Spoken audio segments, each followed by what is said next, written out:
Hello everyone, সবাই কেমন আছেন? আশা করছি সবাই খুব ভালো আছেন। ইস, কি মজা না জুসটা দেখতে। এই জুসটার নাম কি জানেন? Safety juice.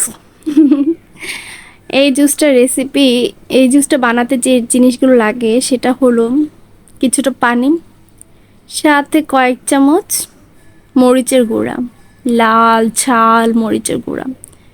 তারপর কিন্তু একেবারে এটা ready to eat. No no no, এটা একেবারে রেডি টু ইট না, এটা রেডি টু ইউজ।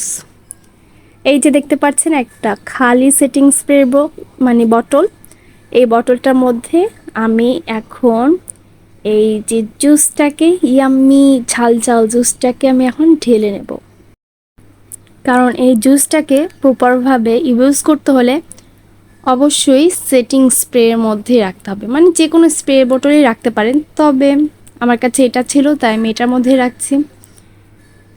আর এইরকম একটা স্প্রে আমার মনে হয় প্রতিটা মেয়ের কাছে রাখা উচিত যখন সে বাইরে যায়। ইভেন একটা সেফটি পিনও রাখতে পারেন, কারণ এটা যে কোন সময় কীভাবে কাজে লেগে যাবে সেটা যখন কাজে লাগবে তখন বুঝতে পারবেন।